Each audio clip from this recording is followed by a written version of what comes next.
Good morning, good afternoon, good evening, depending on your time zone. This webinar celebrates the 18th anniversary of Tai Ji Men's historical victory at Taiwan Supreme Court in 2007. This year, literary historians around the world are also commemorating another significant milestone, the 100th anniversary of the posthumous publication of Franz Kafka's novel, The Trial, in 1925. Kafka began writing The Trial in 1914, but his work was interrupted by World War I. He had not finished the book at the time of his death in 1924. Kafka often destroyed unpublished manuscripts, but fortunately, his friend Max Brod saved The Trial and published it 1 year after Kafka's passing. Today, the novel is considered one of the most influential works in European literary and cultural history. The novel also introduced a new word, Kafkaesque, to the English language, describing the surreal, confusing, and frightening experiences of individuals facing the seemingly irrational actions of judges and bureaucrats.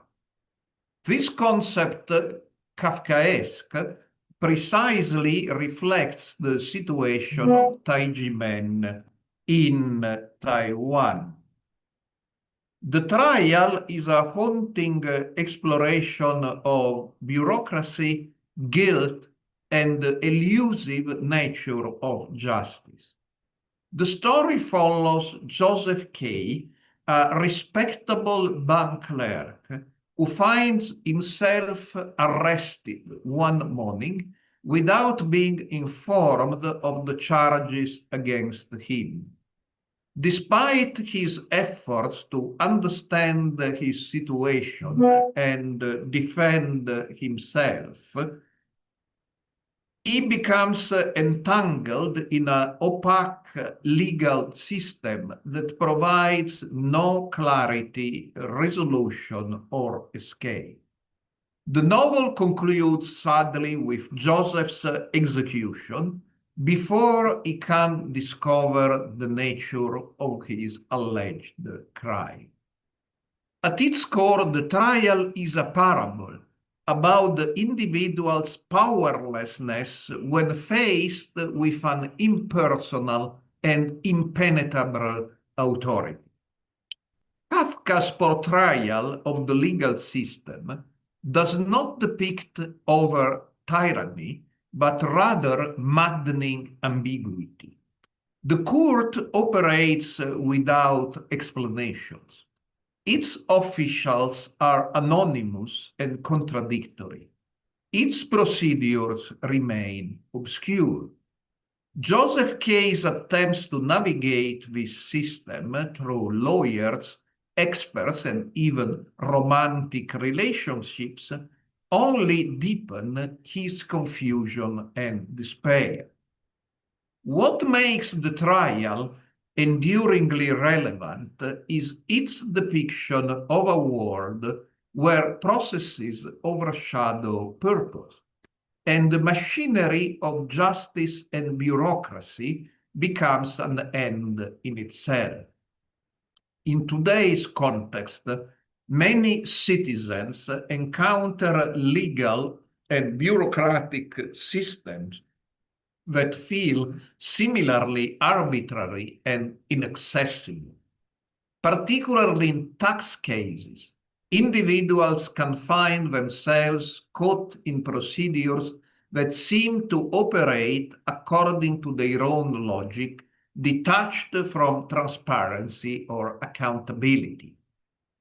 Kafka's vision resonates especially in instances where courts or state agencies make decisions that appear quirky, inconsistent, or irrational. Confronted with the contradictory behavior of Taiwanese judges and tax authorities, the Dizi, or disciples of Tai Ji Men, felt as bewildered Joseph Key. The novel captured the psychological toll such encounters impose on the Dizi, the sense that their fates are being determined by unjust forces beyond their comprehension.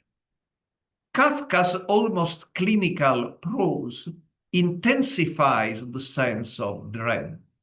He does not indulge in melodrama. Instead, the horror lies with the mundane.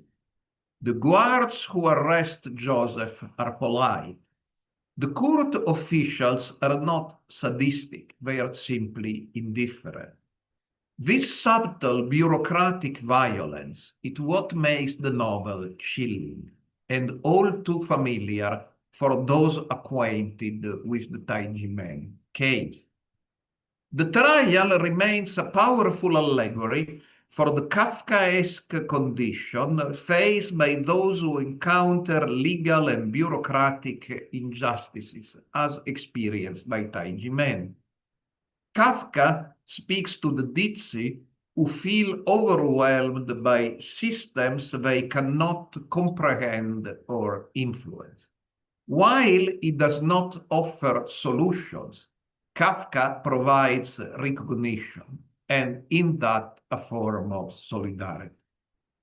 Joseph K. bewilderment is not solely his own.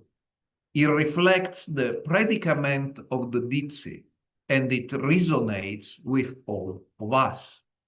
And with this introduction, we pass to the next moment of our webinar, which is a video about Thoreau's conscientious, tax-resistant, and civil disobedience.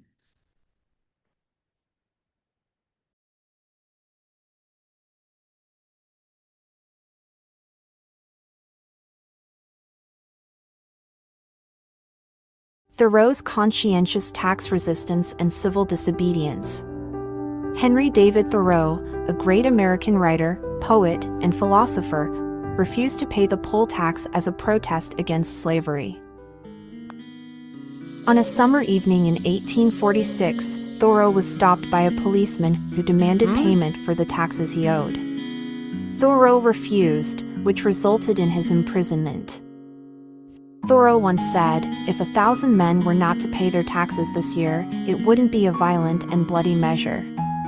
However, paying those taxes enables the state to commit violence and shed innocent blood. This principle of civil disobedience not only established a precedent conscientious act for tax resistance but inspired later leaders like Gandhi and Martin Luther King Jr., who successfully fought for human rights through nonviolent means. When taxation by the state does not serve the well-being of the people, citizens have the right to refuse to pay. If every taxpayer adheres to this, the state will naturally be unable to carry out its wrongdoings. This is an act of protecting oneself and the nation.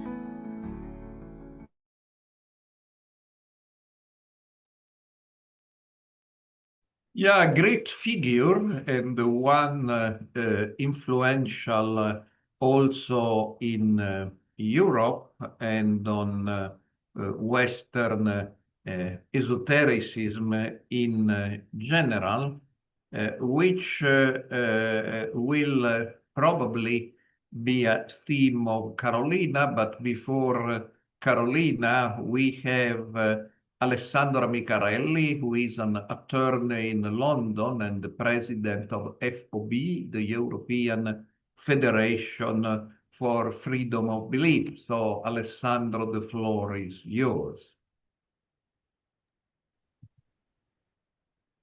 Thank you, Massimo. Good morning, afternoon, evening, everyone. Thank you for joining us today. It's a pleasure being here today as we commemorate a legal milestone, the 18th anniversary of the Supreme Court ruling in the Tai Ji Men case. On July 13, 2007, as previously recalled, Taiwan's highest court declared that no laws had been broken, no tax evasion had occurred, and that the red envelopes offered by the Tai Ji Men Dizi, the disciples, to their Shifu, the Grand Master Dr. Hong, included gifts, not taxable income. It was a moment of truth, of vindication for Tai Ji Men. Unfortunately, it was not the end of this sad story. The Supreme Court victory was also a democratic test for Taiwan. The 2007 ruling should have closed the case once and forever. It was clear, final, and it unanimously stated no fraud, no tax evasion, no violation of the Tax Collection Act. Compensation was awarded for the previous wrongful detention. It could not have been clearer that Tai Ji Men had been right and the prosecutor wrong for all that time. Nonetheless, 18 years later, the consequences of that ruling remain unfulfilled. Why? The National Taxation Bureau refused to revoke the 1992 tax bill, even though parallel bills for the other years were corrected to zero.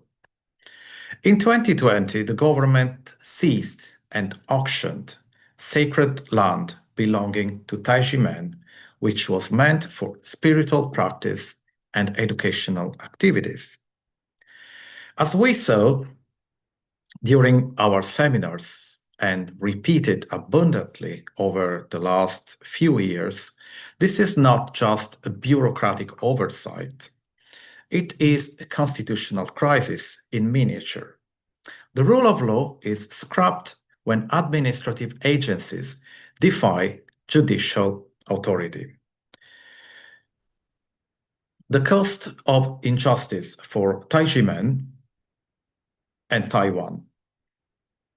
The injustice experienced by Tai Ji Men and what it cost them has been profound, meaning, for instance, spiritual harm from the desecration of their sacred land, emotional trauma for decades of false accusations, social stigma that remains to some extent despite the legal discharge. The cost of this injustice has been equally serious for Taiwan, meaning, for instance, a mark on its democratic records, a contradiction between its international image and the actual domestic reality, a missed opportunity to lead on transitional justice and freedom of religion or belief. As Massimo Introvigna noted, this case is not just about tax law, but about conscience, dignity, and the soul of democracy. Taiwan in the global scene, a moment of reckoning. Taiwan is rightly celebrated for its vibrant democracy and civil liberties. We are friends of Taiwan. We have visited Taiwan many times. I also had the honor of teaching human rights there. We have always praised Taiwan for its bravery, openness to change, willingness to improve and ensure full equality for all. Taiwan is also a key ally of the United States, which places freedom of religion and belief at the heart of its foreign policy. Despite this pleasant and colorful general reality, the Tai Ji Men case raises puzzling questions for Taiwan as a country that upholds democratic values and human rights, such as, can Taiwan claim to uphold freedom of religion or belief while ignoring its own Supreme Court final ruling? Can it promote transitional justice while leaving the critical case de facto and unresolved?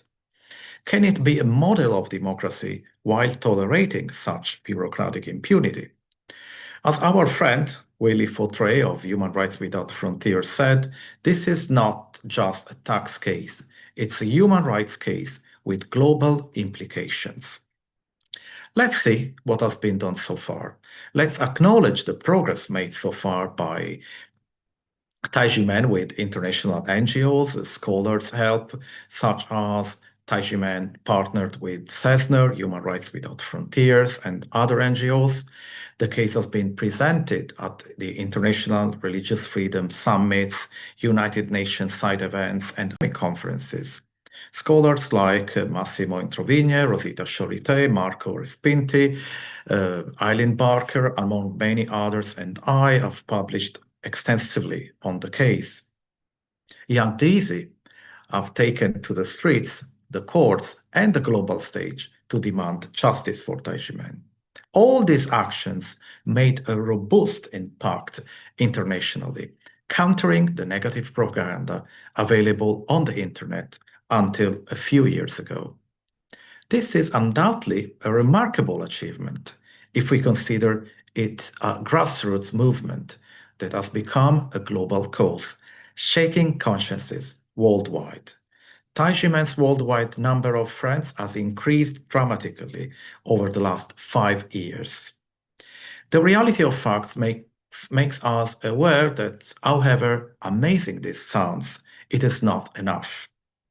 Yes, it is not enough. Although advocacy has proven helpful for Tai Ji Men, we need fundamental transformation. Next steps are needed, moving from advocacy to transformation. 1. Continue and deepen international partnerships. Maintain strong ties with CESNUR, Human Rights Without Frontiers, FOB, CAPLC, and other NGOs. Expand outreach to academic institutions, legal clinics, human rights law centers. Engage with United Nations Special Rapporteurs on freedom of religion and belief and transitional justice. 2. Academic integration, from case study to curriculum. The Tai Ji Men case is rich with academic potential. A bachelor's or master's degree final thesis in law, philosophy, religious studies, political science could potentially cover the Tai Ji Men case from different perspectives. Even a PhD dissertation could cover topics of interest relating to Tai Ji Men, such as elaborating on transitional justice in post-authoritarian democracies, the misuse of tax law against spiritual minorities, the sociology of conscience and state power.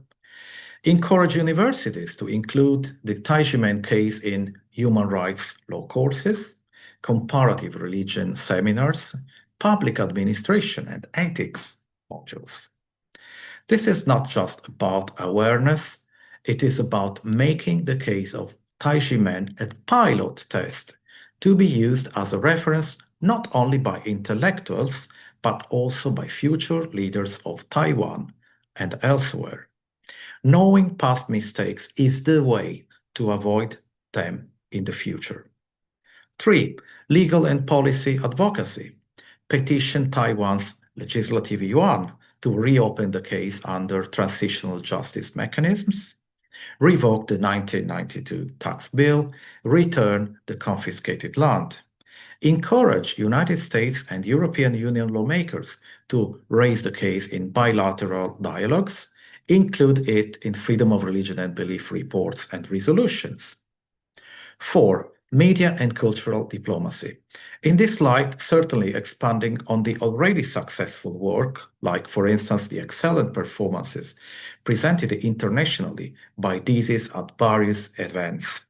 So produce short documentaries, podcasts, social media campaigns, highlight personal stories of DISI affected by the injustice.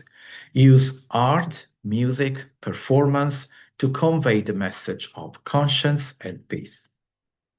5. Reclaiming sacred space. Advocate for the return of the confiscated land. Reimagine it as a center for conscience and justice. using it as a place for interfaith dialogue, peace education, cultural exchanges, including students from outside Taiwan visiting the center. By doing so, a site that has become disgracefully a symbol of injustice can become a beacon of healing and peace. Why the Tai Ji Men case matters to all of us. As several presentations on the Tai Ji Men case have shown over the years, the case of Tai Ji Men is not just a local issue of a beautiful Asian island. It is a universal story about the fragility of justice, the resilience of conscience, the power of ordinary people to challenge extraordinary wrongs. It also reminds us that freedom of religious belief is not just about doctrine, but dignity, identity, and the right to live without fear. As Dr. Ong Dao-se said, conscience is the compass of the world. Without it, even the law loses its way. The Tai Ji Men case shows that the compass needs to be fixed, and we are all here to ensure it happens without further delay. Conclusion toward the 19th year. Let this 18th anniversary be more than a remembrance. Let it be a renewal of purpose. Let Taiwan honor the Supreme Court final ruling of 2007, uphold its democratic values as Taiwan repeatedly stated it is willing to be bound to, lead the world in conscience-driven justice. Let Tai Ji Men continue to inspire thousands worldwide, continue to educate and uplift, continue to shine and be a bridge between peoples. And let all of us, scholars, activists, citizens, stand together to ensure that justice delayed is no longer justice denied. Thank you for your attention.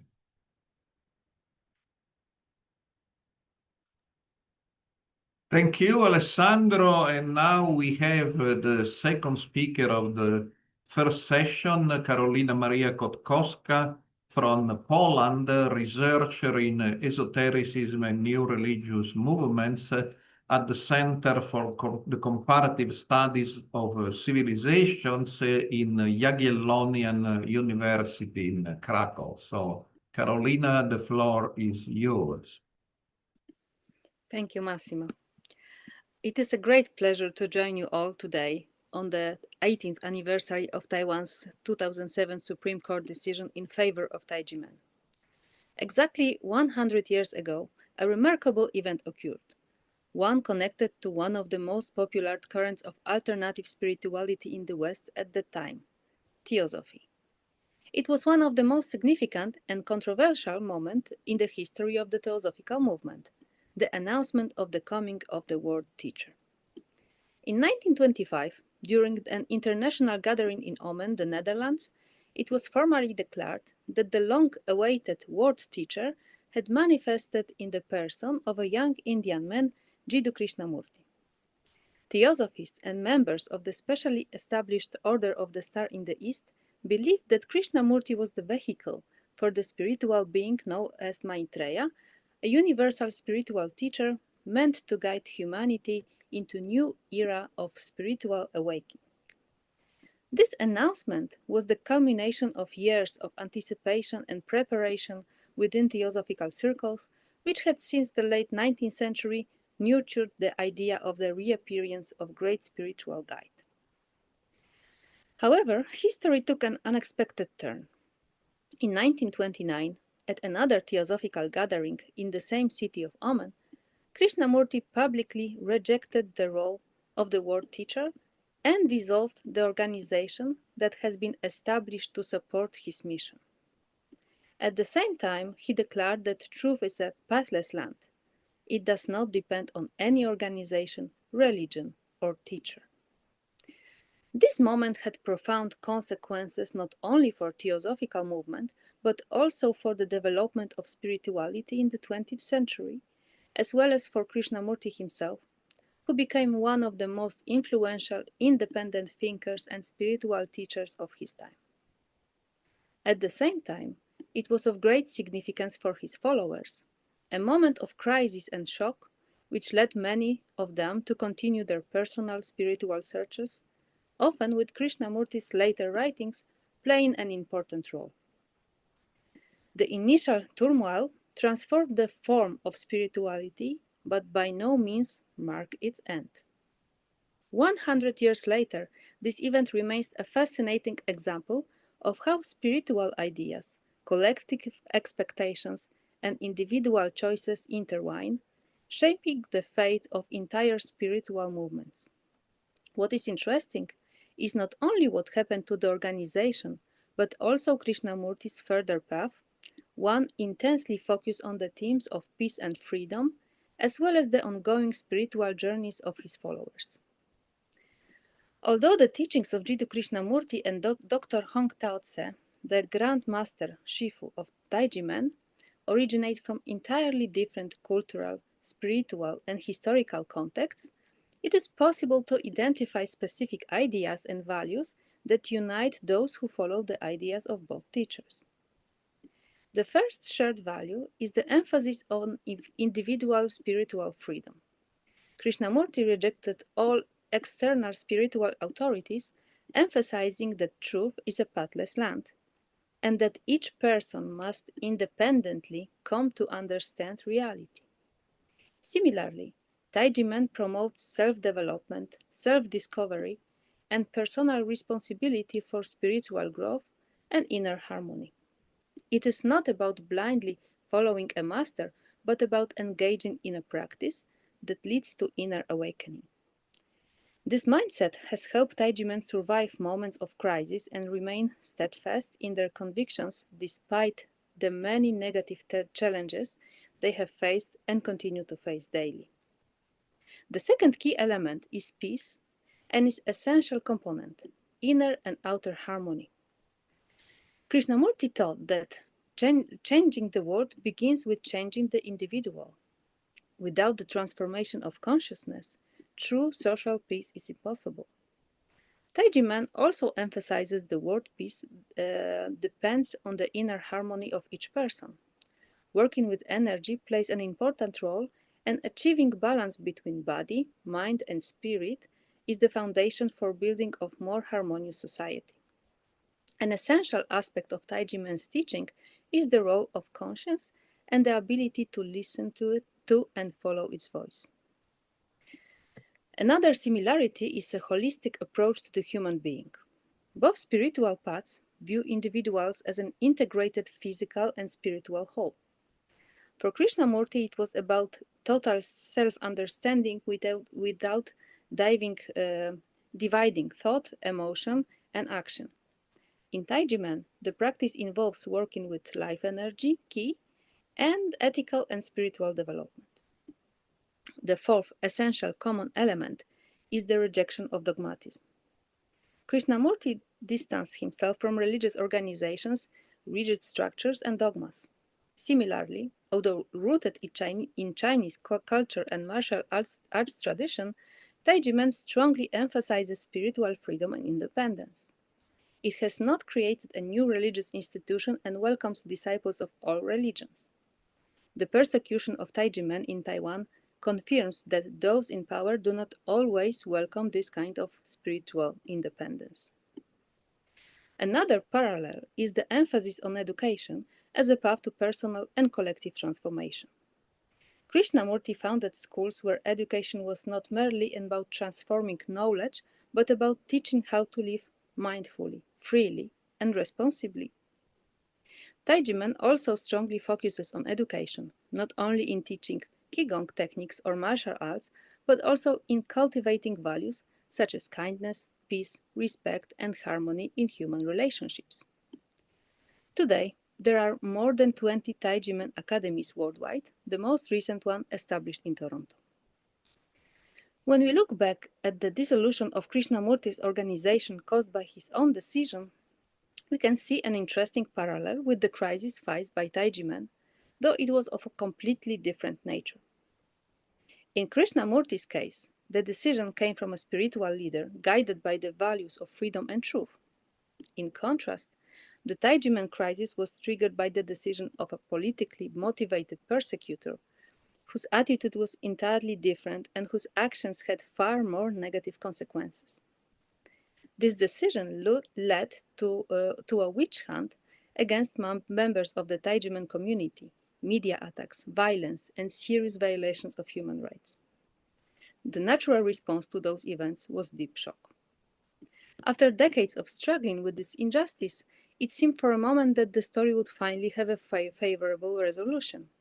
We are gathered here today to mark the 18th anniversary of Taiwan's 2000 Supreme Court decision in favor of Tai Ji Men, issued on July 13, 2007. Sadly, this victory was not definitive, because despite the court's decision, violations of Tai Ji Men rights have continued for many years. Returning to the topic of individual choices in the spirit of freedom, it is essential to note that Tai Ji Men's disciples have continuously made crucial decisions throughout this period. They have chosen, day after day, to continue walking their path despite adversity and obstacles. In both Krishnamurti and Tai Ji Men stories, we see that individual decisions not only shape the fate of entire organizations, but also determine whether a path continues, even when everything seems to oppose it. This, I believe, is the essence of inner freedom, which lies at the heart of both Krishnamurti's teachings and those of Dr. Hong Tao Tse. Thank you very much for your attention.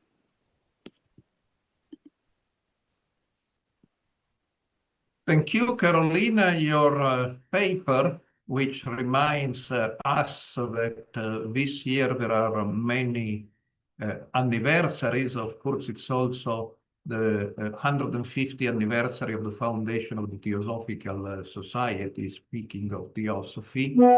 It remembers us, it's a big year of anniversary, and now we can close this first session and pass second session, which Willy Fautrey will introduce by presenting first video and then the testimonies of the Dizzy. So Willy Fautrey, the floor is yours. Thank you. Thank you very much, Massimo. And as you have just said, so we will first see a video before I make a short introduction to the second session, where we will hear the testimonies of the dizzy.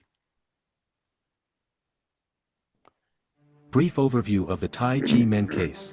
Shortly after Taiwan's first presidential election in 1996, the government initiated a crackdown on religious groups with the intention to penalize those supporting dissenting opinions within religious communities. In the midst of this turmoil, Tai Ji Men, a neutral and apolitical group, became embroiled in the situation. At that time, the prosecutors in Kaohsiung and Hsinchu received false accusations, yet upon investigation, no illegal activities were found, leading to the cases being closed.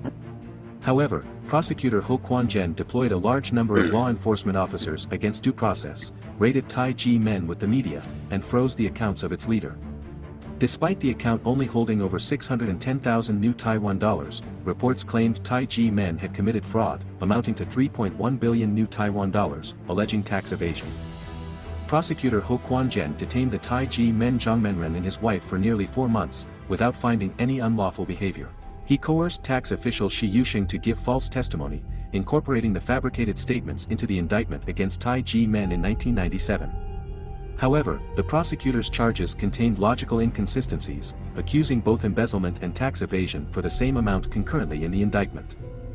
The monetary gifts that the Dizzy give to their shifu, following the tradition to show respect to their shifu, were considered tax-exempt income under Income Tax Act and did not require taxation. However, the National Taxation Bureau penalized Tai Ji Men for 6 years under the guise of a cram school. Nevertheless, the Ministry of Education explicitly stated that Tai Ji Men was not a cram school. Moreover, according to regulations by the Ministry of Finance, Qigong did not fall under the scope of business tax, and government agencies strictly prohibited Qigong groups from establishing cram schools, thus making it impossible for Tai Ji Men to be categorized as such. We still want to emphasize that Tai Ji Men is absolutely not a cram school. Tai Ji Men has made contributions in national sports, family cohesion, and education, and we affirm that. The former Central Area National Taxation Bureau Director Yang Chunghua and Taipei National Taxation Bureau Director Chong Xingford were present at a public hearing and explicitly knew that Tai Ji Men was not a cram school. Despite this, they unlawfully issued tax bills under the guise of a cram school. In 2007, after 3 trials at the Supreme Court, Tai Ji Men was confirmed innocent of fraud and tax evasion. The Tai Ji Men Shifu and Dizzy received state compensation for wrongful imprisonment. Despite winning several administrative trials regarding the tax case, out of the 6 tax bills based on the same facts, 5 were resolved lawfully.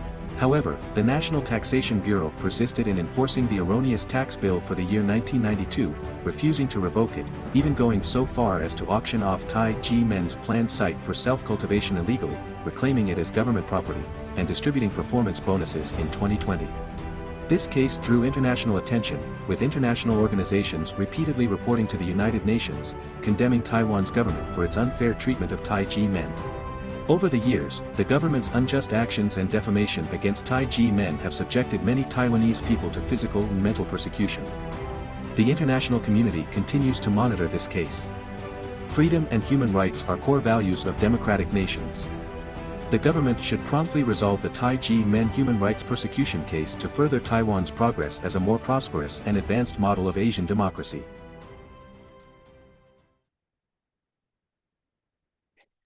Yeah, this was a very good summary of the challenges and obstacles that Tai Ji Men, Dr. Hong, the Shimu, and their colleagues had to face during many, many years. And now I want to share with you a few thoughts, personal thoughts, about this very special day, the 13th of July, which is the eve of the Bastille Day in France, where the French Revolution against social injustice is commemorated every year. The 13th of July in Taiwan is a day of victory, recalling that the Supreme Court, the highest jurisdiction in the country, confirmed the innocence of Tai Ji Men, the Shifu, and his co-defendants in the fabricated case of tax evasion in 1996. On the 13th of July 2007, the impregnable citadel of the National Tax Administration was defeated. It was the result of a long fight and repeated battering rams against the gates and the walls of a fortress, which was accustomed to defeating all those who had unsuccessfully besieged it as a symbol of oppression until the historical victory of Tai Ji Men. The work of the lawyers and the dizzy between 1996 and 2007 deserves to be celebrated for their faith in justice, for their patience, and for their resilience. The famous proverb, "Where there is a will, there is a way," was perfectly incarnated by Tai Ji Men, Dr. Hong, and the souls of the dizzy. Their spiritual legacy must be hailed and preserved as a memorial and has an eternal flame of a fire which must be carried through the upcoming generations of the dizzy. The day of victory must not only be celebrated by the Tai Ji Men family. In one way or another, it must be shared every year with all the Taiwanese citizens as a day of joy and happiness. Every year, it must be publicly reminded as a day when David won his asymmetric fight against Goliath. Every year, the innocence of Tai Ji Men and the Shifu, who embody the conscience of all the past, present, and future dizzy must be shown in a visible way to Taiwanese society. It must be both a popular festival and a public peace parade, a moment of communion and faith in the power of hope offered to all Taiwanese who are in search of justice in their lives. The victory of Tai Ji Men in the fight against injustice is the result of the commitment of men and women, old and young, who during more than a decade had decided to defeat evil and its representatives to the point of big sacrifices if it was needed. This victory against dark non-democratic powers was the gift made by Tai Ji Men to the whole Taiwanese society. The victory shows the power of the values which structure and irrigate the consciences of the dizzy, the strengths of their minds, and their moral strengths. The Shimu will be very happy from the place where she is to see the faith, the energy, and the commitment of their spiritual children. Today's dizzy are the future of Tai Ji Men and of a prosperous Taiwanese society. Through the commemoration of this day of victory, their message of peace and love is also brought to the attention of the international community and shared with it online. The message of Dr. Hong is crossing time and space.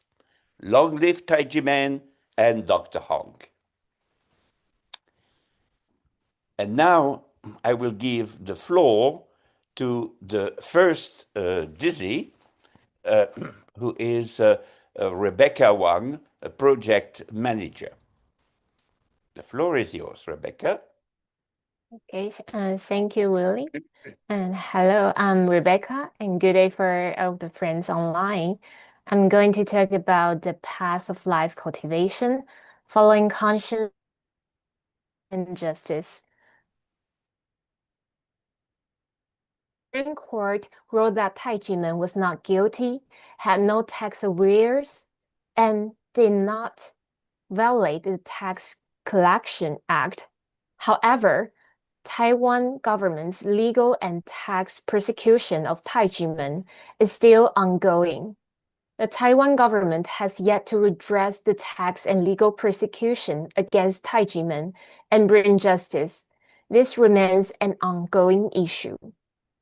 Tai Ji Men is an ancient Menpai of Qigong, martial arts, and self-cultivation. The red envelopes given to Shifu upon entering Menpai represents the deeds' heartfelt gratitude and reverence for Shifu. When I was 1 year old, my father took our family to Tai Ji Men to practice Qigong and self-cultivation with our Shifu, Dr. Hong. A speech called "A World of One Heart, a Wellspring of Happiness," delivered by my Shifu in San Francisco in 1999, mentioned that I hope that my deeds will spread to every corner of the world what they have learned, the goodness and the good experiences that they have acquired. Tai Ji Men is an ancient Menpai of Qigong and martial arts which passes down the Taoist spiritual lineage from master to disciple, generation after generation. After learning Tai Ji Men hard Kung Fu, each Dizi acquires both martial arts and moral virtues, and a combination of civil and martial arts.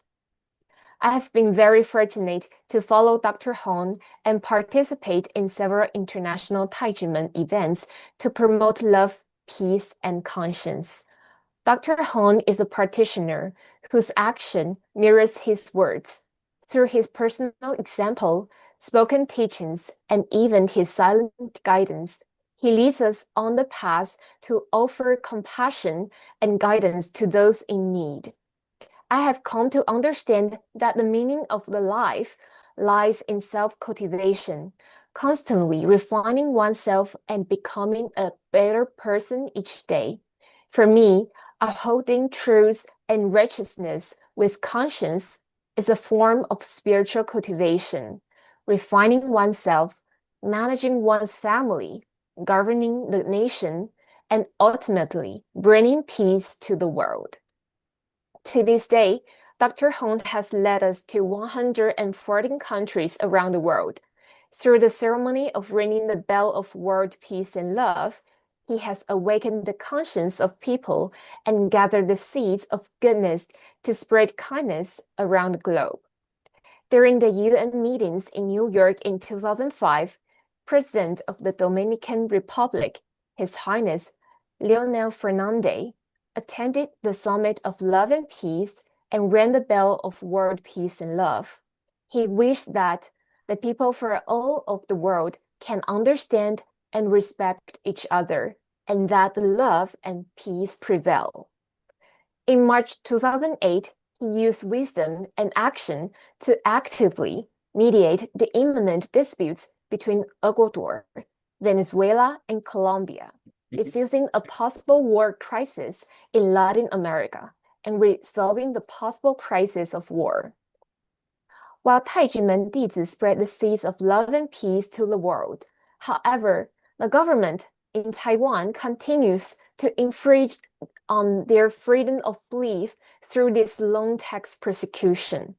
In August 2020, the National Taxation Bureau had joined forces with the Administrative Enforcement Agency, auctioned off and nationalized land belonging to Dr. Hong, which was intended to be the site for a Tai Ji Men self-cultivation center. This generated widespread street protests by the people that continue to this day. Tai Ji Men has also been supported by leading Taiwanese and international human rights experts and scholars. In fact, not only do Tai Ji Men 弟子 suffer from legal tax persecution, but also many tax victims in Taiwan have lost their social positions and even their families because of a wrong tax bill. Coupled with the lack of awareness of the human rights to legal taxation and the malfunctioning of the system of remedies. This is a serious structural problem. The Tai Ji Men case is like a mirror that completely reflects the problems of the tax and legal system in Taiwan, showing the bureaucratic phenomena. Without Dr. Hong's love and unwavering commitment to truth, we 弟子 might have given up long ago on the path of legal and tax reform. Nonetheless, through his very life, Dr. Hong has taught us the true meaning of cultivation. Like a torch, he illuminates the way forward. Even in the face of such adversity, he remains steadfast. He tells us to love our country and to insist on doing the right things. We are willing to pay the taxes that should be paid. However, we will not pay the taxes that should not be paid. The renowned Italian poet Dante, in his masterpiece, The Divine Comedy, writes from a first-person perspective as the traveler Dante, journeying through hell, purgatory, and paradise. On his path toward hell, he enters almost unknowingly, implying that the road to hell is deceptively easy to take. If one fails to reflect on their actions, they may already be heading there without realizing it. Those who enter hell must abandon all hope, and the punishments inflicted upon souls are known as contrapasso. Breaking down the word contra means opposite and basso means step, suggesting stagnation, the inability to move forward. As if one were trapped in hell, if Taiwan's tax and legal officials today remain unwilling to change their mindset and tax reform cannot move forward, it would be like living in a state of hell, utterly hopeless, dragging the entire nation into a punishment of stagnation with no way to progress. Over the nearly 30 years since the Tai Ji Men case began, Dr. Hong has led us on this long journey of legal and tax reform. It is a rough and difficult path to walk. However, it is the most correct way to promote the advancement of Taiwan's legal and tax environment. It is also the way to strive for a sound rule of law and justice for all. As practitioners on the path of self-cultivation, we must clearly distinguish between truth and falsehood, good and bad, right and wrong. Even though Tai Ji Men, Shifu, and disciple have suffered from legal and tax persecution, we remain committed to defending human rights and truth, and we continue to appeal to awaken the conscience of government officials. Dr. Hong once said, "Conscience is the passport to heaven." In this harsh, hell-like legal and tax environment, we urge the administrative authorities to fulfill their duties with conscience and, in accordance with Article 117 of the Administrative Procedure Act, proactively revoke unlawful decisions, thereby breaking free from the mire of stagnation and enabling true progress. The Tai Ji Men culture guides us to insist on truth and justice. Because we love our country, we do not submit to injustice of the tax system in Taiwan. Because we love the world, we travel to all 5 continents to spread the seeds of love and peace. We are deeply grateful to the international scholars who stand with us on the path of tax and legal reform. Though the road is filled with thorns, we will uphold the truth and defend justice until the day our nation returns to us the fairness and justice we rightfully deserve. Thank you. And thank you, Rebecca, for opening the debate with a reminder of the victory of Tai Ji Men at the Supreme Court 18 years ago. But in the confrontation, whether it is bloodless or not, we never know if a victory is a final victory. In this case, it was the end of a battle on the judicial battlefield, but it was not a final victory because the aggressor, the National Tax Bureau, refused to recognize it was wrong.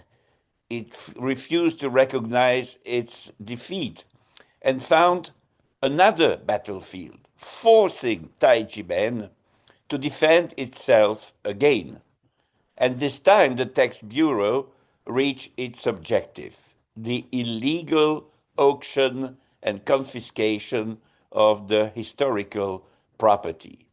And it hereby could revel in its victory. And now I will give the floor to Chuck Cheng, Technology Industry Executive. The floor is yours.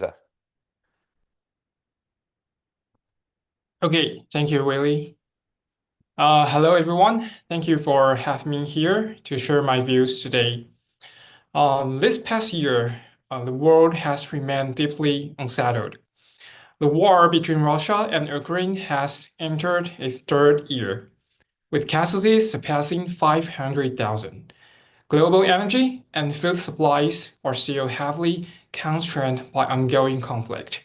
In the Middle East, clashes between Israel and Hamas have continued into 2025, with over 35,000 civilians in Gaza killed by the fighting. And this April, Iran and Israel exchanged airstrikes and missile attacks, escalating regional tensions and increasing the risk of border conflict. In the face of such conflicts, my Shifu, Dr. Hong, the Zhangmenren of Tai Ji Men, has led us around the world to remind global leaders of the importance of peace. From the United Nations headquarters in New York and Vienna to the World Chief Justice Conference, the World Mayors Conference, and the Eurasian Economic Summit, from initiating the International Day of Conscience to the International Day of Hope. My Shifu, at the age of 81, has personally traveled to more than 16 countries in the past year, convening dialogues for peace and inviting more than 83 global leaders to ring the bell of world peace and love, pledging their commitment to peace. He knows that the current crisis could ignite at any moment. Yet, he never gives up on any glimmer of hope. With profound compassion, he takes action, sowing seeds of goodwill to help diffuse global conflicts. However, while my Shifu works tirelessly to promote peace and conscience worldwide, our own country, Taiwan, has continued to undermine this mission with a human rights persecution case that has dragged on for 29 years. The Tai Ji Men case, often seen as a litmus test for tax and legal reform in Taiwan. 18 years ago, Taiwan's Supreme Court ruled definitely that Tai Ji Men was not guilty, owed no taxes, and had not violated the Tax Collection Act. Yet, the National Taxation Bureau persisted in imposing illegal taxes. In 2020, it joined forces with the Administrative Enforcement Agency for forcibly auction and seize land reserved for our spiritual practice site, creating an absurd human rights controversy. This injustice challenges the dignity of the judiciary and exposes structural flaws in Taiwan's governance. To begin with, the Control Yuan, as early as 2002, found that prosecutor Hou Kuan-ren had committed 8 major violations during his investigation and called on the Ministry of Justice to hold him accountable. In 2009, the Control Yuan further revealed 7 major violations by the National Taxation Bureau in its tax procedures. Yet, to this day, no responsible officials have been held accountable. Instead, these wrongful mechanisms have persisted, allowing similar forms of human rights persecution to repeat. Our country has failed to correct itself or earn back the trust of its people. Second, of the 6 tax years in dispute in the Tai Ji Men case, 5 were finally corrected to 0 tax in 2019, leaving only the 1992 tax bill unresolved. Despite identical facts and despite court rulings confirming that Tai Ji Men is a Qigong martial arts and self-cultivation group, the National Taxation Bureau arbitrarily labeled only the 1992 year as a cram school to forcibly impose taxes, treating the same organization as 2 completely different entities in different years and putting such an obviously contradictory and unlawful administrative decision before the people is truly absurd. More seriously, according to Article 117 of Taiwan's Administrative Procedure Act, once an unlawful or improper administrative decision has been confirmed, the competent authority may revoke it ex officio. Yet, in the Tai Ji Men case, this provision has become a dead letter. Nearly 30 years of illegal taxation remain uncorrected. The government knows it is wrong, but has failed to withdraw the false bill. Instead, forcing ourselves to bear the cost of the system's error with their lives and years. This is truly disheartening. The Tai Ji Men case tests whether our nation has the courage to uphold its vision of human rights as a foundation of the state. Many legal experts have expressed clearly views, like Wen Yaoyuan, former president of the Miaoli District Court and former chief judge and spokesman of the administrative division of the Taiwan High Court, said that when both the judiciary and administration make mistakes, they must be corrected through relief procedures. And if none are possible, transitional justice must be applied. And also, Lin Candu, associate professor of law at Athena University and former judge, stated that Article 13 of the Constitution guarantees freedom of religion and belief, and that the state must remain neutral, never favoring or discriminating against any faith. The government should act in good conscience, invoke Articles 117 and 128 of Administrative Procedure Act to correct its mistake, and ensure such errors do not recur.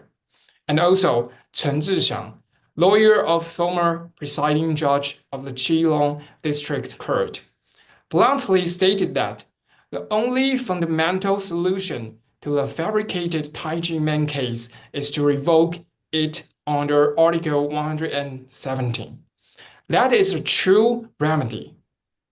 I firmly believe that if the Tai Ji Men case is lawfully and voluntarily withdrawn, it will not only restore justice to Tai Ji Men, but also prove to the world that Taiwan is genuinely a nation of rule of law and human rights.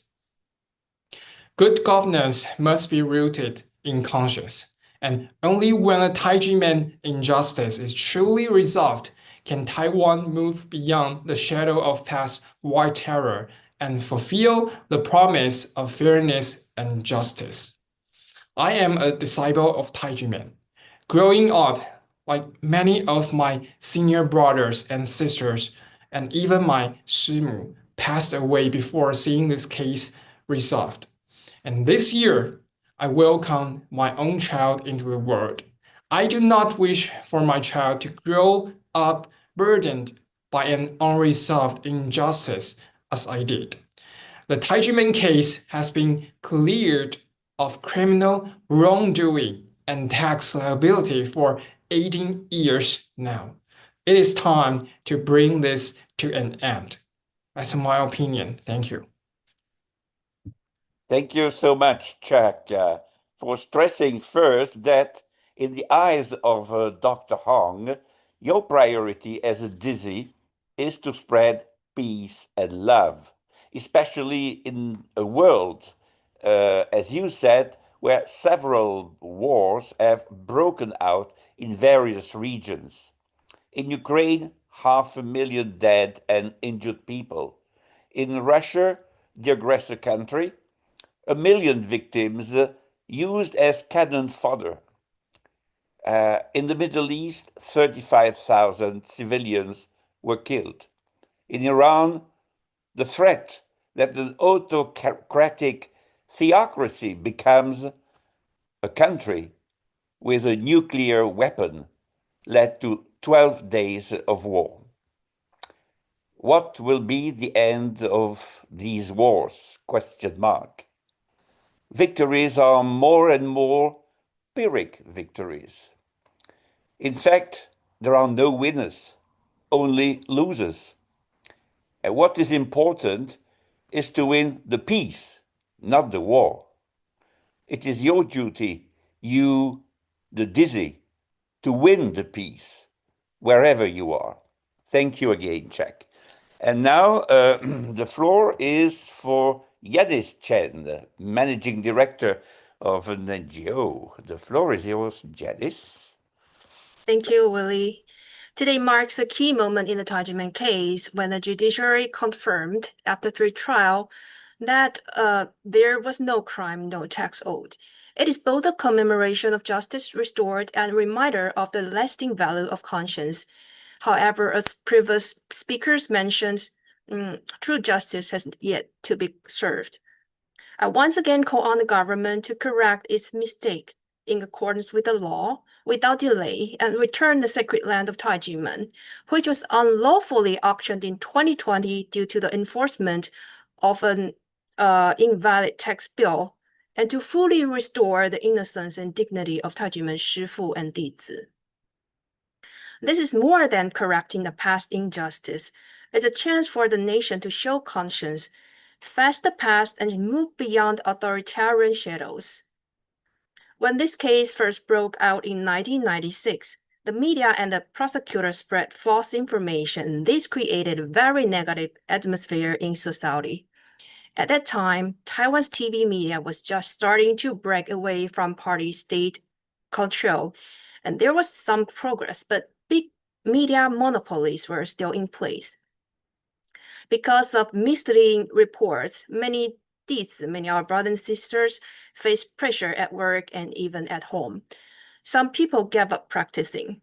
But during those dark days when our Shifu and Shimu were wrongfully detained, most brothers and sisters stood by each other and kept going.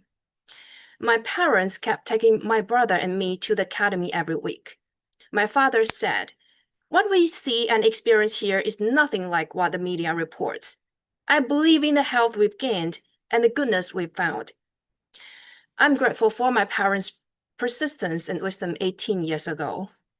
When we're faced with misunderstanding and false accusation, it's our own experience and honest reflections that help us see the truth and not be misled. That kind of awareness and courage is so important when we're standing up for human rights and justice. My Shifu also led by example, guiding Dizi to embody this courage. Through Qigong and self-cultivation, we strive to grow as better individuals, applying yin-yang wisdom and martial art spirit to face life with strength, balance, and positive influence, positive energy.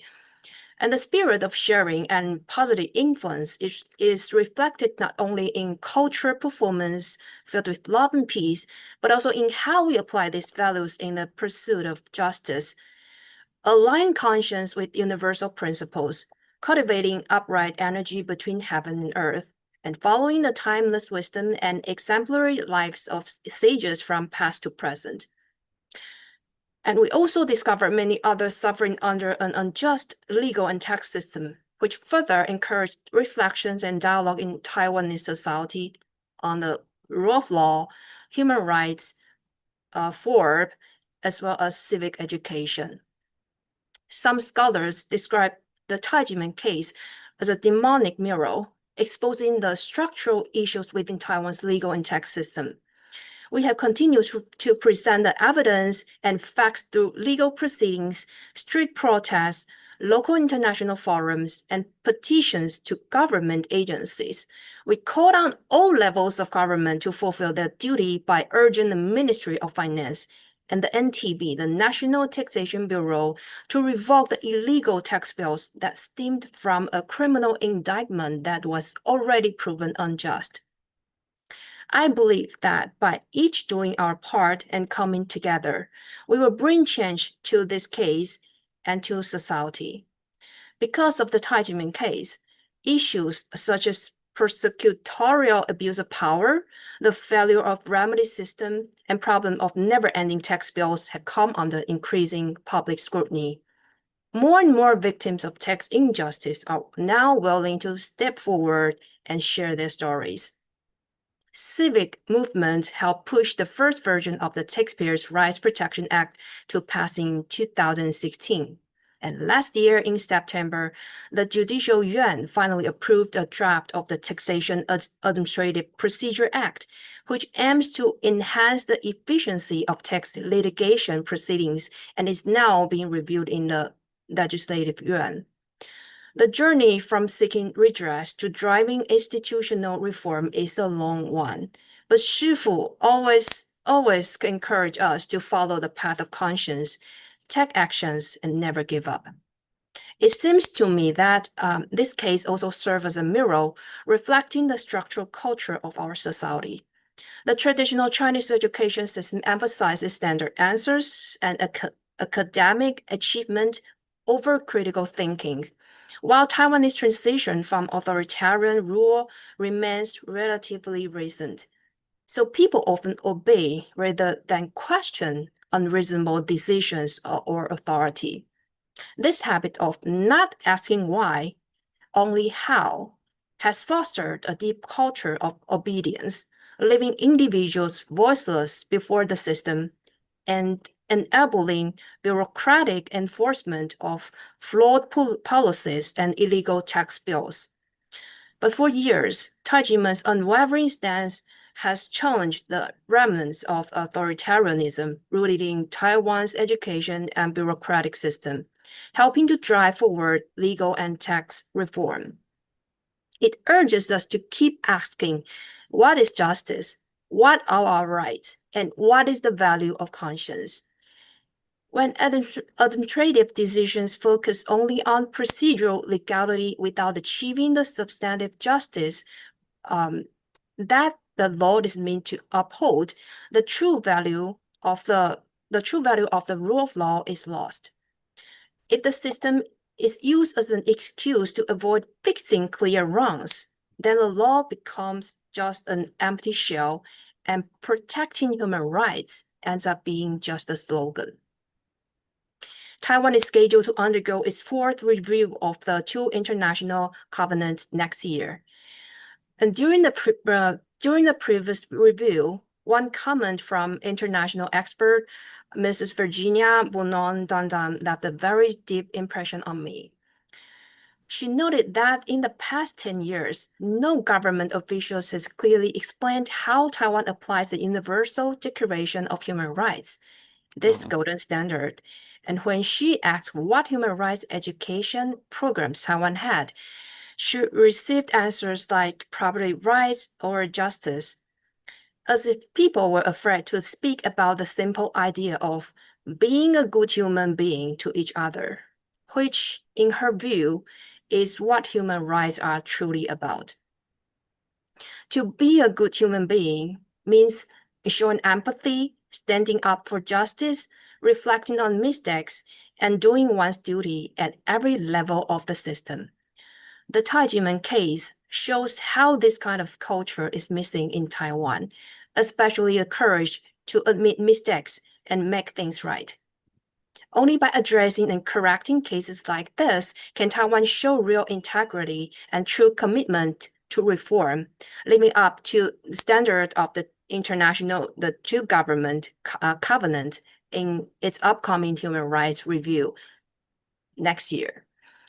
As we mark the 18th anniversary of the Tai Ji Men redress, I truly hope that one day soon, Taiwan's officials, all the Tai Ji Men 弟子, and the broader public will be able to confidently answer a question once posed by the international reviewers.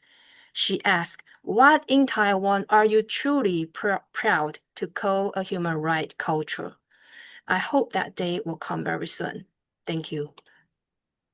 And thank you, Yanis, for saying that the 13th of July is not only a day of commemoration, commemorating the redress of a wrongful case.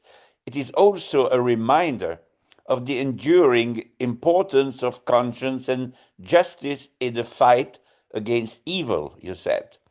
Action is needed, indeed, and each dizzy must do his or her part in this collective arm-twisting party against the prosecution abuse of power, the failure of the remedy system, and the steamroller of the tax bureau. Never give up in showing to the authorities the mirror in which they should see the ugliness of their faces. Never give up is as a glimpse of hope has risen on the horizon. The approval of the by the Judicial Yuan of the Draft Taxation Administrative Procedure Act in September of last year. Never give up, as Dr. Hong says and repeats all the time. Never give up. Thank you. And now I give the floor to Mariana Chuan, a certified public accountant. The floor is yours, Mariana. Thank you, Willie. Hello, everyone. The unjustice criminal case against Tai Ji Men began on December 19, 1996. After nearly 11 years, the Supreme Court on July 13, 2007, issued its final judgment. Not guilty, not tax owed, no violation of Tax Collection Act, and that the respectful offering to Shifu was a gift. Today marks the 18th anniversary of that ruling, yet it has still not been honored. The derivative tax case, built on the same false foundation, remain unresolved and unrevoked in accordance with the law. As the Platform Sutra of Six Patriarch Huineng says, original there is not a single thing, where can thus a lie? The lie perfectly reflects that Tai Ji Men test case. From the start, the Tai Ji Men has been innocent and owned no tax.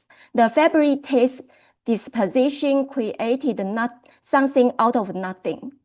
The Tai Ji Men test case originated from political suppression in 1996 and stemmed from a fabricated case orchestrated by a prosecutor using a perjured witness and a fabricated evidence, which led to baseless tax dispositions. Before the criminal case reached a final judgment, the tax authority, without fulfilling its legal duty to investigate or present evidence, issued tax assessment and imposed heavy penalties solely based on the indictment. In 2002, the Control Yuan conducted an independent investigation and found that indictment contradicted the evidence, violated evidentiary rules, and therefore should not have resulted in persecution. The prosecutor also admitted that no investigation had been conducted. In 2007, the Supreme Court acquitted Tai Ji Men, conferring no guilt, no tax liability, and no violation the Tax Collection Act. It also ruled that respectful offering to Shifu was a tax-exempt gift. These facts demonstrate that the tax disposition was invalid from the outset, having been issued in violation of due process, without lawful investigation and based on fundamental errors in both the subject and the object taxation. Article 16 of the Constitution of the Republic of China guarantees the right to litigation. According to Constitution interpretations, the core content of this right includes where there is a right, there must be a remedy, the right to a fair trial in accordance with due process, and the right to timely and effective remedy. Article 2, paragraph 3 of ICCPR obligates the state to ensure effective remedies for individuals whose rights or freedoms have been violated.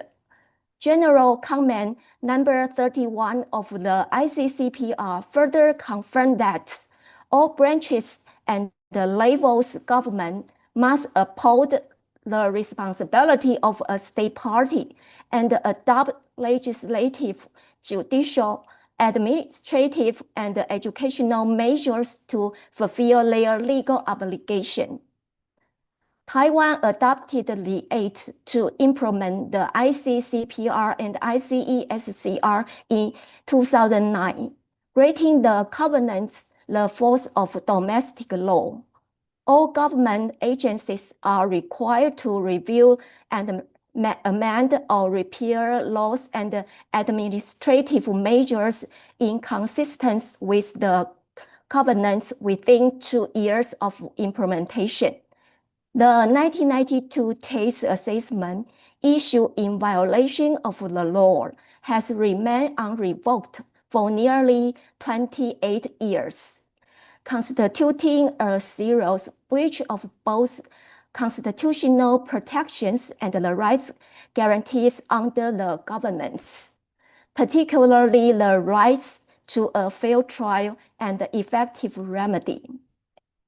Article 117 of the Administrative Procedure Act allows the administrative agency to revoke all or part of an unlawful disposition on its own initiative, even after the legal remedy period has expired. The tax authority unlawfully assessed taxes for 6 years from 1991 to 1996. Except for the 1992 tax assessment, which was upheld by an erroneous final judgment. The tax assessment for the other 5 years were all revoked in 2019.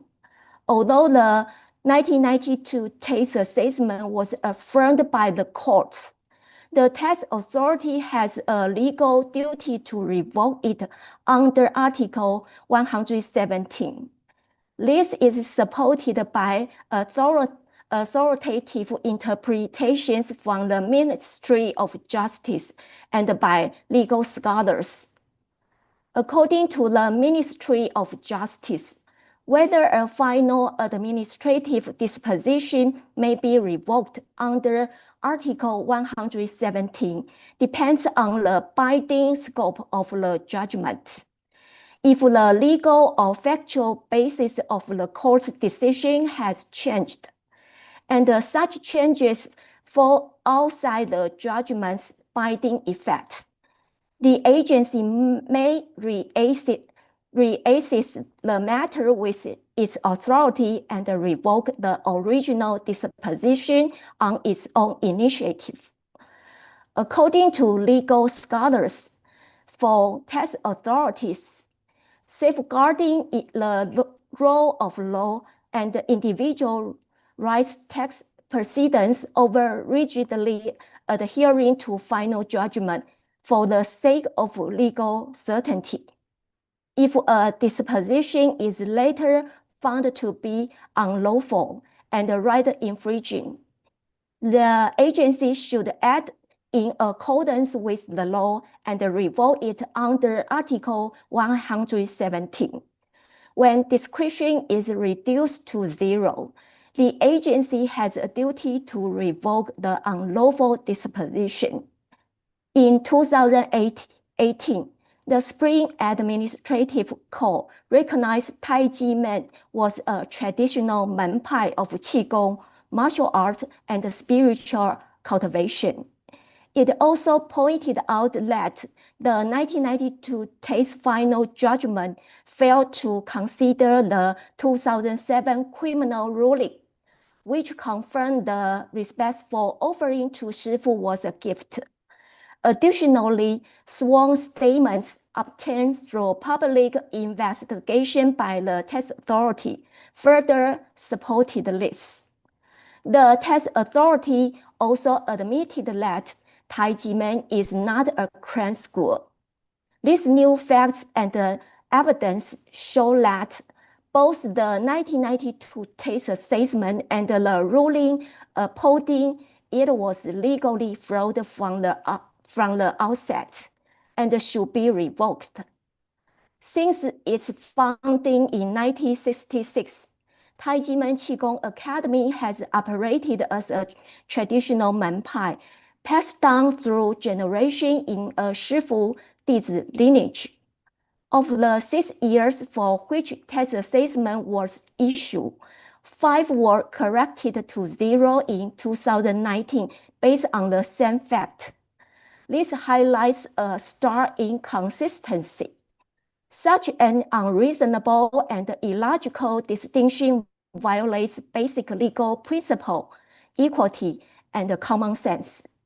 As for the 1992 tax assessment, the tax authority's discretion under Article 117 and guided by the principle of the administration according to law and good faith has been reduced to 0.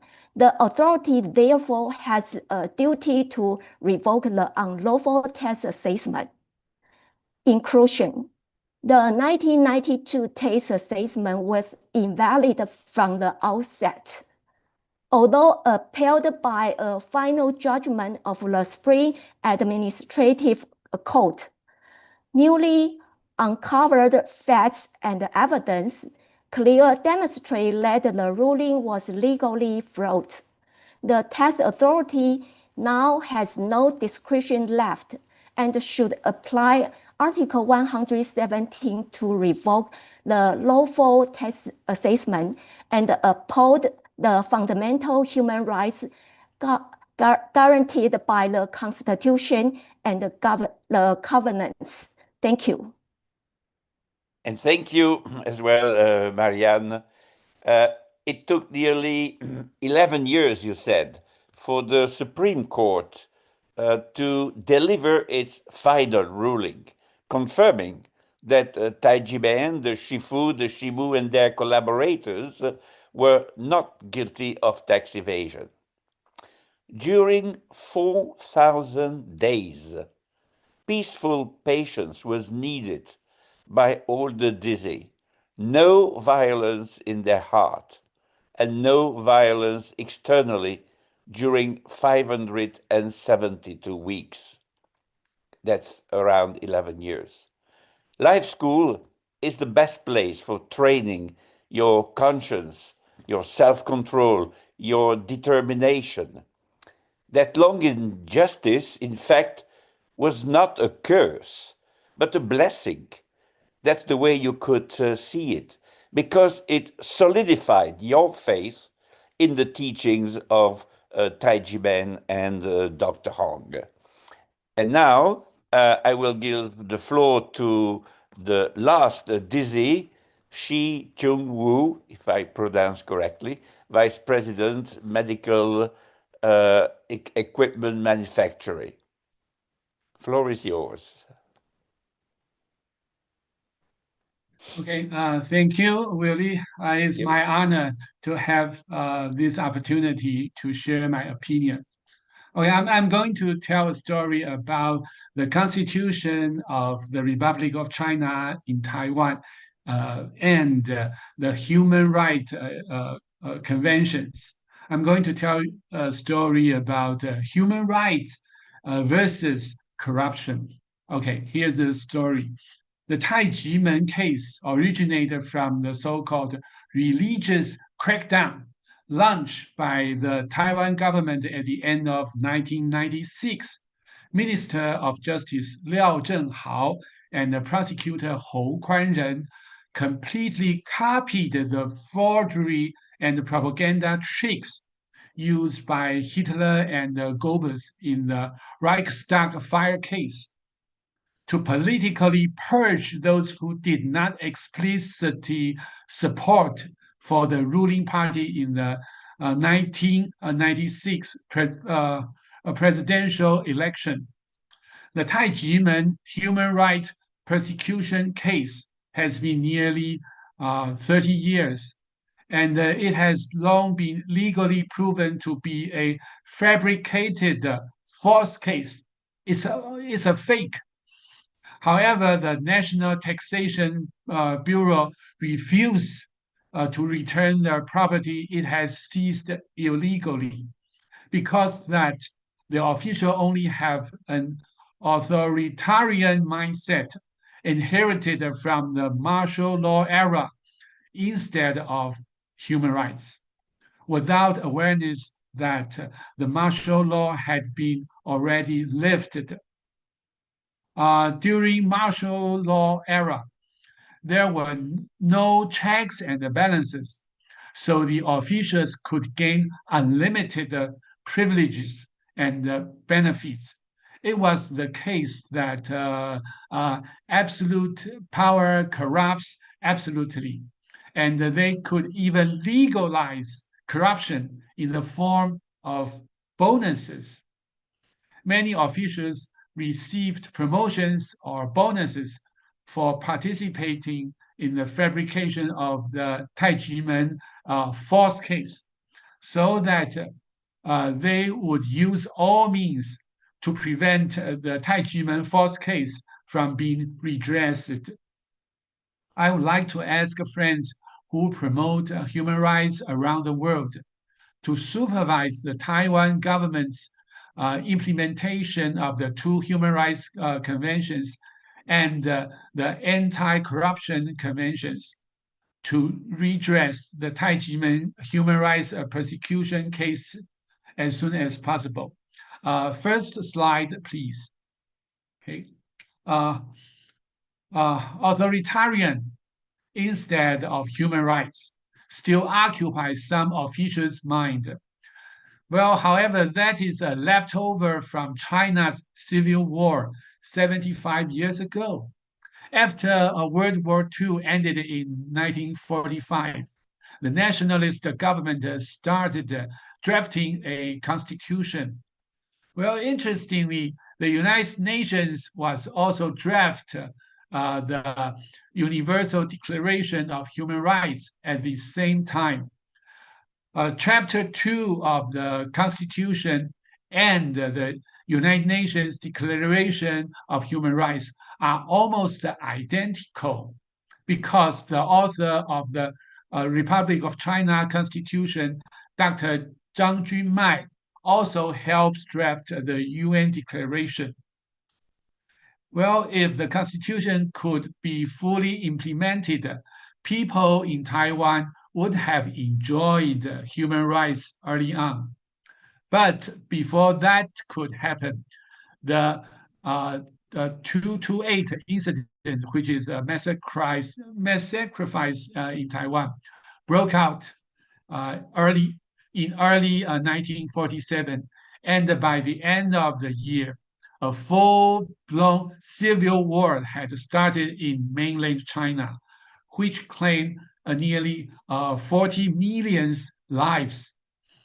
The main cause was that the nationalist government print money notes recklessly, leading to one of the worst episodes hyperinflation ever.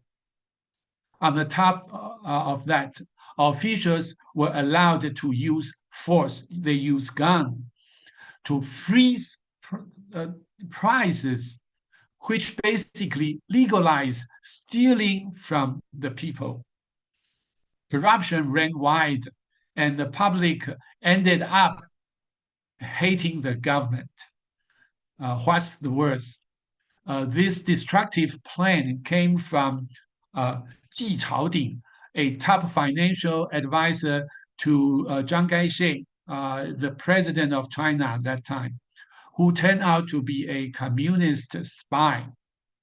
By early 1949, the nationalist government had completely collapsed and fled to Taiwan.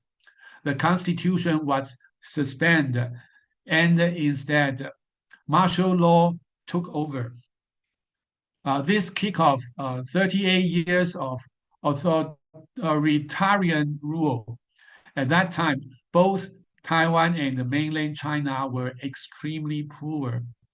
Government employees barely had any salaries, and the ordinary people had no money nor food. Millions were on the brink of starvation. Things got so desperate that the Taiwanese Navy even acted like pirates. They hijacking ships and accusing them of spying just to extort them.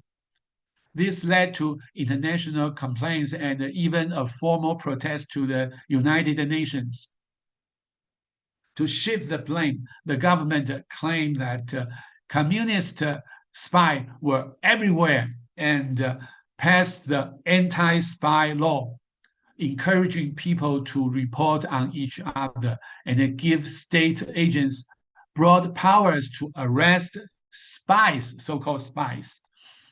Those accused were executed and had their property confiscated. The whistleblowers and the officials involved got to keep 30% of the seized assets as a reward. This creates a terrifying incentive. It seems to be a national security issue, but it legalized corruption. In fact, before the anti-spy law was enforced, nearly all high-level spies in Taiwan had already been caught. So most of the 100,000 people who end up being executed or severely punished as a spy were innocent. Even with the reward by the anti-spy law, the income still wasn't enough to sustain the regime. So the government copied the same model and introduced the Temporary Financial Penalty Act. Actually, it exists even now. Under this law, whistleblowers and tax officials could each claim 20% of any penalties collected from the taxed case, just like the anti-spy law. This setup gave tax officers a strong incentive to issue bogus tax bills just to claim more bonuses. And during the martial law era, the court was basically just tools of authoritarian power. There were no checks and balance. The right of effective remedy, as required by the Article 2 of the International Covenant on Civil and Political Rights, ICCPR, simply didn't exist in Taiwan. From the perspective of an authoritarian ruler, well, this reward system was a one stone kill two birds. They didn't cost the government anything, but they could motivate the officers to do the dirty work and keep the public terrified.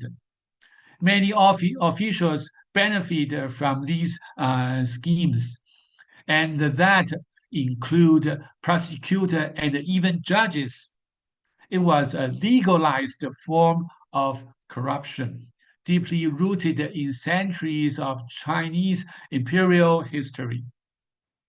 Even though the state collect a lot of money through this system, it still wasn't enough to solve the massive financial crisis. What really saved Taiwan's economy was the United States foreign aid after the Korean War. That support helped Taiwan industrialize and eventually become one of they called four Asian dragons, a transformation often called the Taiwan economic miracle. In 1987, as President Jiang Jingguo, the son of Chiang Kai-shek, lay seriously ill. He lifted the martial law. He died in the next year, 1988. And Taiwan began the long process of transitioning from dictatorship to democracy. In 1996, Taiwan held its first direct presidential election. On the surface, it looked like democracy had arrived, but Taiwan still lacked many of the core checks and balance needed for a functioning democracy. Many top officials continue to cling to the privileges they had enjoyed under authoritarian rules and actively resisted reform that would reduce their power. Take the infamous Tai Ji Men tax case, for example. The unbelievably huge tax bills involved were clearly fabricated. It's fake. But the Ministry of Finance and the Administrative Court treat them as real because doing so allowed them to claim massive bonuses. Even judges violate recusal rules and handed down unjust rulings, effectively stealing property from citizens under the guise of law. Second slide, please. These bonuses clearly violate a conflict of interest principle and have no legal basis. The method of determining the bonuses and their criteria are completely opaque. This breach Article 7 of the United Nations Convention Against Corruption and turn corruption into a legalized practice.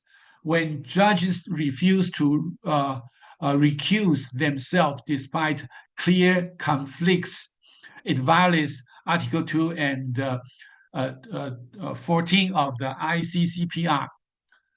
But Taiwan's judiciary has long ignored this systematic problem. Even in 2022, when international human rights experts came to Taiwan to review how well the two covenants are being implemented, they point out these long-standing abuse. Then how is the judicial yuan official response? It replies, hey, come on, the problem has not yet reached a level intolerable under the Constitution. Did it mean the Constitution and the people must tolerate such a legalized corruption? Oh, this answer made Taiwan a laughing stock in the international democratic community.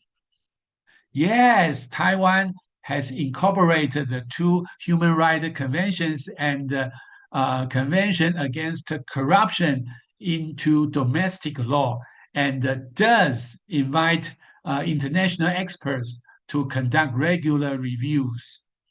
But many officials continue to resist the creation of meaningful oversight mechanisms.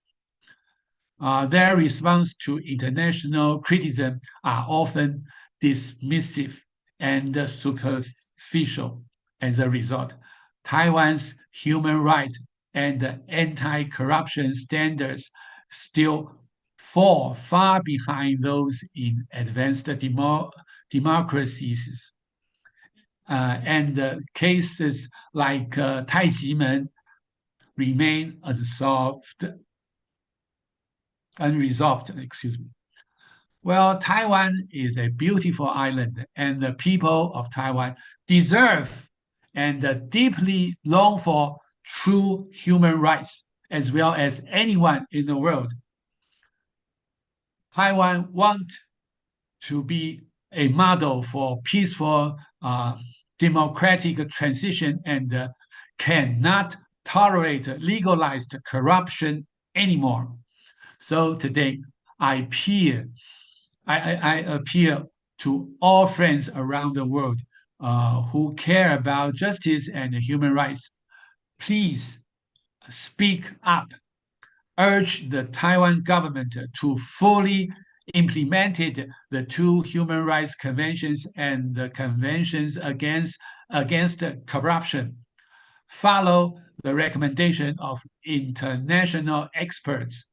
Redress the Tai Ji Men human rights persecution case, and finally dismantle the remnants of authoritarian rules so that our constitution can truly protect the people.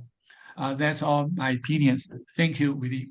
Thank you, everyone. Yes, thank you so much, Shichong, for your investigation into the historical political culture that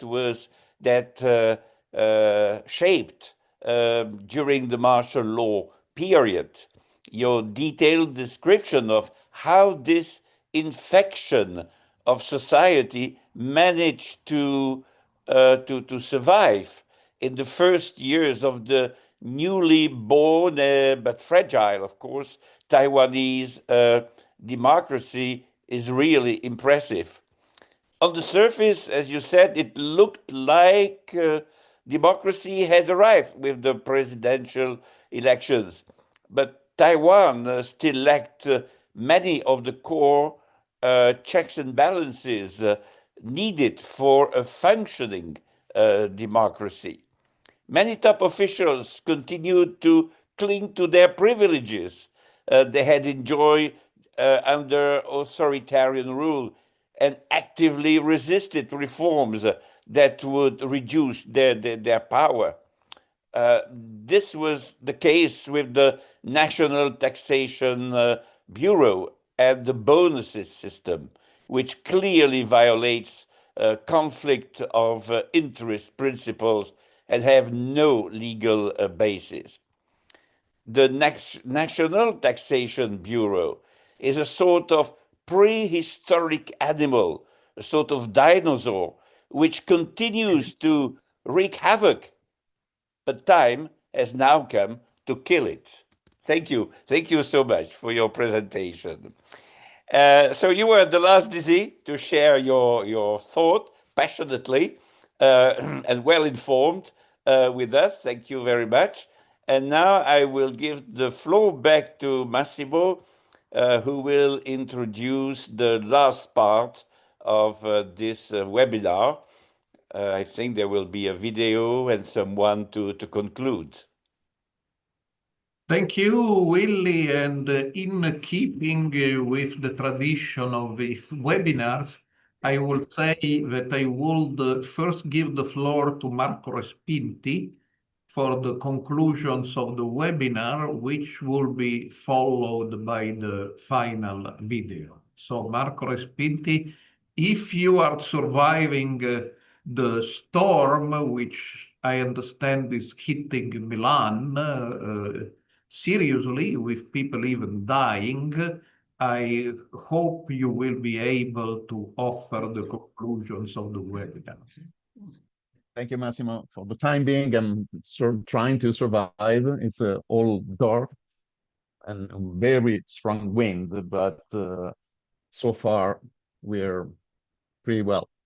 So thank you so much. It's my pleasure to conclude this webinar, as we always do, with some final remarks. There will be some repetitions in what I'm going to say, but it's not due to a shortage of ideas, but just to underline the important date that we are celebrating, and which is not, of course, only an anniversary, but it's full of elements that brings us to a deeper comprehension of the Tai Ji Men case, but above all, that we are still in the middle of the road, and the case is not over yet. And this is the saddest part that we want to remember, underline, and kind of call to action for all our listeners today. In fact, as we have heard, July the 13th, 2007 marks a significant date in the long and troubling history of negligence, abuse, and injustice, now referred to as the Tai Ji Men case. On that day, the Supreme Court of the Republic of China in Taiwan cleared Tai Ji Men of all criminal allegations related to false claims of fraud and tax evasion made by corrupt bureaucrats. The court concluded that the monetary gifts included by Tai Ji Men disciples in the red envelopes commonly used in Chinese and other Asian cultures to offer cash as gifts during special occasion and often decorated with symbols of good fortune and or blessing, those red envelopes were not taxable income. Previously, it had been falsely asserted that the contents of these red envelopes given to Tai Ji Men chief or grandmaster by his DC were tuition payments for services of a cram school. However, this was not true. There was no cram school. Tai Ji Men is a manpai for Qigong, martial arts, and self-cultivation. These are teachings from the grandmaster, but do not pay for them, although they expressed their gratitude through gifts. This decision represented a complete victory. The 2007 Supreme Court ruling acquitted Tai Ji Men of all criminal charges, including fraud, and fully recognized that the contents of the red envelopes were expressions of gratitude from disciples to their master. Nevertheless, no full restitution for the unjustly accused Tai Ji Men has followed that historic decision. Yes, on that day, justice prevailed. All allegations against Tai Ji Men were shown to be inconsistent and untrue. The long ordeal the movement had faced since December 1996, when the case began, culminating in the arrest of its leaders, seems to have finally come to an end. It appeared to signal the dawn of a new era in which Tai Ji Men could freely practice its beliefs, as no violation of law had ever been committed. Unfortunately, that brief moment of triumph was short-lived. The National Taxation Bureau, NTB, which has consistently been Tai Ji Men's primary foe, continued to assert tax claims against the movement, extending a legal conflict that the Supreme Court had already resolved. Despite the definitive Supreme Court ruling from July 13, 2007, the NTB absurdly maintained a tax assessment for 1992, which in 2020 was enforced through actions to nationalize property owned by Tai Ji Men. In doing so, the NTB blatantly violated both logic and law. The NTB accepted in theory that no tax was due because Tai Ji Men had committed no crime of tax evasion for all disputed years, but introduced an exception. 1 year was different from the others. Here, logic breaks down.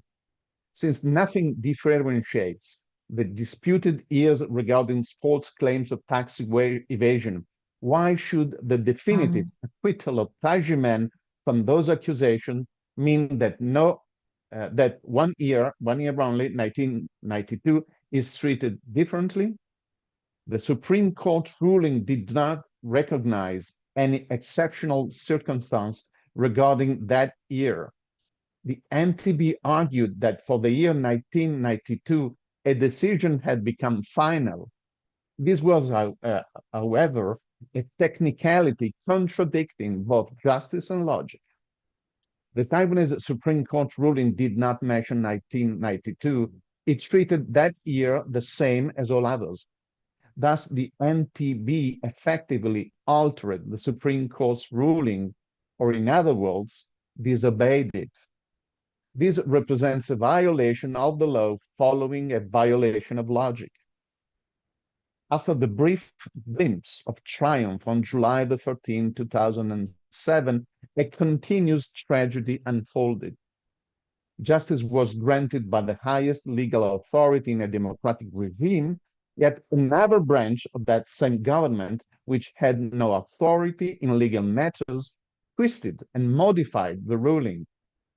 This is unprecedented in a democratic nation, and as international scholars and commentators have repeatedly noted, it undermines the very integrity of democracy. This situation prompts further reflection on the nature of the Supreme Court. In a democratic country, a Supreme Court serves as the court of last resort, acting as the final court of appeal and the ultimate interpreter of the law. No court exists beyond it. The pronouncements of a Supreme Court represent the final word on the rule of law in a democratic nation. Consequently, a Supreme Court's decisions binds all other courts, and no legal body can review or overturn its rulings. In the Republic of China and Taiwan, the Supreme Court is one of the courts of last resort, handling both civil and criminal cases. It is the highest court in the country, and its role is in ensuring the proper functioning of Taiwanese democracy is essential. Therefore, its rulings must be strictly observed throughout the nation. However, since 2007, the National Taxation Bureau has done the opposite. It has ignored a fundamental Supreme Court ruling, effectively disregarding the ultimate guarantee of the rule of law and democracy in Taiwan.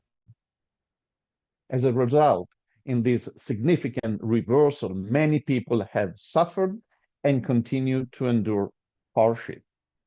Tai Ji Men Shifu and his Daisy are still the unfortunate victims of an unreasonable and undemocratic decision made by one branch of the Taiwanese government.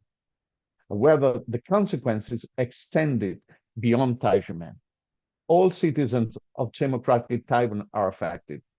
How can they live in peace and security if a fundamental principle of Taiwanese democracy is systematically violated by an institution within that same democracy? Indeed, the story of Tai Ji Men is a complex mix of triumph and tragedy. Human experience teaches us that no genuine triumph in history is achieved without first enduring significant tragedy. Unfortunately, this fact offers little consolation. Tai Ji Men Shifu and his Daisy pay a steep price for their innocence, while a few corrupt bureaucrats continue enjoying their well-paid positions. Frankly, this situation cannot continue any longer. Every moment that passes without a definitive resolution to the Tai Ji Men case, which should now be addressed through political action by the Taiwanese government, is an unbearable pain. This I felt today to owe all of you as a conclusion. And I then summon you for our next webinar in this series posted by CESNUR, the Center for Studies on New Religion, and Human Rights Without Frontiers, which we deeply thank for organizing and supporting the series. And now I leave you with our final step, a video, which, as it is customary now, is a musical video. Thank you.